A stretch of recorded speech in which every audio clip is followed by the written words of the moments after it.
Hello, everyone. My name is Warren Wood. I'm an exercise science major at Dell Tech. Welcome today. College sports, multi-billion-dollar industry. We have industries like this, everyone gets paid, except in college sports. Not everyone gets paid. Coaches get paid, athletic trainers get paid, presidents get paid, athletic directors get paid, sponsors get paid. Everybody gets paid except the one most important component of college sports, your athletes. Your athletes are not getting paid. Their payment is simple scholarship and stipends, but as in terms of a check, they don't get one.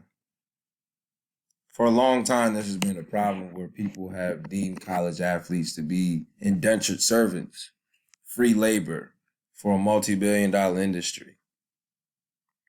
That has changed.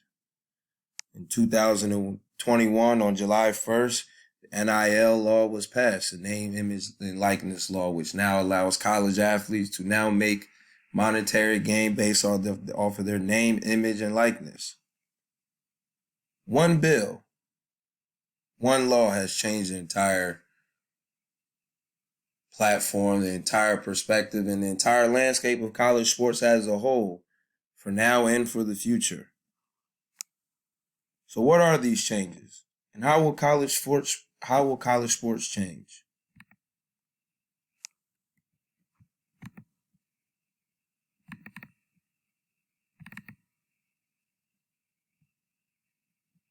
First thing, college athletes will now be treated fair. College athletes will now be treated like the employees that they are. College athletes will now be able to gain monetary gain for their talents. The way the NIL works is college athletes can now go to third-party associates or just third-party companies and receive monetary compensation based off of maybe a sponsorship or an endorsement deal or a partnership. Yes, the colleges are not paying them up front and outright, but they're now able to go receive monetary gain for their world-class talents. College athletes will now be able to build a sense of independence and a sense of ownership amongst themselves, where now they're able to monetize off of the hard work that they put in. Where now they can now look at highlights and say, wow, that highlight maybe made me $5,000 to $10,000. That's really big for someone who's 18 to 22 years old. Biggest thing about this is most college athletes, this is their last time being able to play their sport at a very high level. Very few of them go to play their respective sports at a professional level. Because of that, this is basically their last 4 years being able to play sports, and they should be granted an opportunity to cash in on their talents.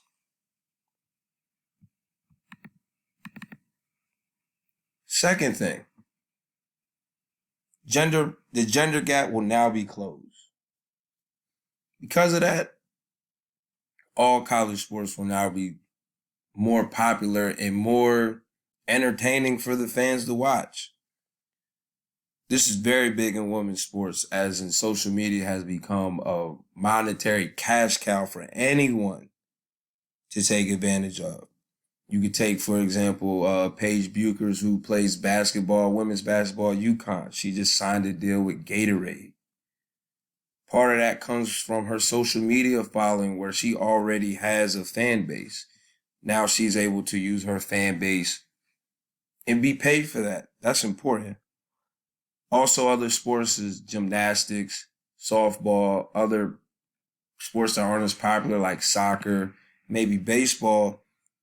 These athletes, whether they're women or men, are now able to use social media as a way to make money. Biggest thing about the NIL is now everyone can compete. Most college athletes, especially the ones who are the top tier, they usually pick schools that will give them an opportunity to play at the professional level. Because of that, and I know from personal experience talking to some of my friends that they didn't always pick necessarily the best school for them as a person, but only as an athlete because they saw the monetary gain in the future. With the passing of the NIL, now athletes don't have to worry about where they're getting their next meal from because they're paying themselves. Because of the NIL, now athletes were able to pick the school that best fits them as a person, as a true student athlete, and as a human being. Who will this benefit? Smaller schools. Smaller schools who maybe don't have necessarily the best facilities or maybe the most money, but they provide the best academic program for an athlete. But because they don't have to worry about being paid, they want to go to the school that gives them the best education. Also, who will benefit from this is HBCUs. This will now close the gap between historically black colleges, universities, and your traditional schools, where now you'll have some black athletes that will actually want to attend HBCUs and could make the playing field even for the simple fact that they don't have to worry about the simple thing of where am I going to get my next meal because they're paying themselves. All in all, the NIL has now given all college athletes a chance to become their own human being, on and off the field. Everyone benefits.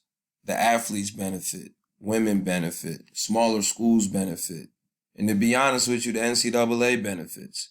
Yes, I know the NCAA was not big on paying college athletes, but in the long run, this will give college athletes a chance to make their own decisions and will even the playing field for all. What is next for the NIL? Who knows? Maybe they'll pass a bill where colleges now are paying their athletes up front instead of having to go to third parties. Maybe you see a 5-star athlete, instead of going to Alabama to play football, he goes to the University of Delaware. Who knows? But the NIL has now opened doors to make college sports more enjoyable for the people who put in the most work, the college athlete. Thank you.